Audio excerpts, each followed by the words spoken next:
আজকে রান্না বানাতে ছিল জুনুবা স্পেশাল কুমড়াডি হাঁসের মাংস। তাই জুনুবা বানাচ্ছিল আর আমি ভিডিও করে নিলাম। হাঁসটা ভালো করে কেটে নিয়ে ধুয়ে টুয়ে গ্যাসের চুলায় একটু পুড়িয়ে নিল। কড়াই তেল গরম করে পেঁয়াজটা ছেড়ে দিল।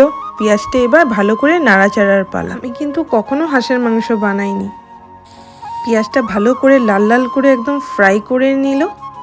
আমি জুনুবাকে জিজ্ঞেস করেছিলাম পেঁয়াজটা কেন লাল লাল করে ভাজা করলো। বলল মাংসের কালারটা অনেক সুন্দরভাবে আসে।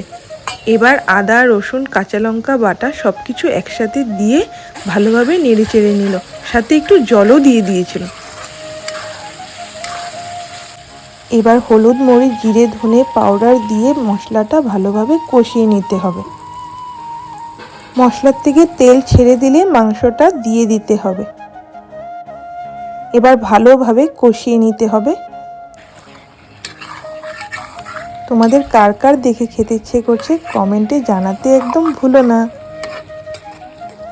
তোমরা কারা কারা হাঁসের মাংস খেতে ভালোবাসো? আজকাল কিন্তু আমি হাঁসের মাংস খেতে খুব ভালোবাসি।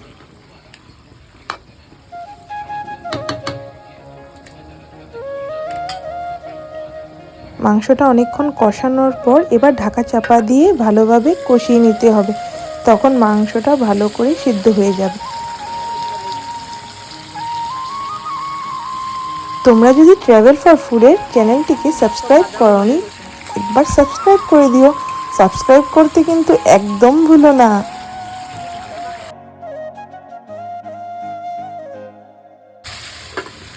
যেহেতু মাংসটা চাল কুমড়া দিয়ে বানানো হবে, তো তোমরা আগের থেকে চাল কুমড়োটা বড় বড় টুমটুম করে কেটে নেবে। বেশি ছোট করলে কিন্তু সেদ্ধ হয়ে যাবে, খেতে ভালো লাগবে না। তো একটু বড় বড় করে কেটে একটু তেলের মধ্যে হালকা ফ্রাই করে নেবে। আমাদের যেহেতু করা হয়নি, পরে দিয়ে আমরা আলু আর লাউটা ভালো করে তেলের মধ্যে ফ্রাই করে তারপর মাংসটা ওখানে দিয়ে ভালো করে নেড়ে চেড়ে নিলাম।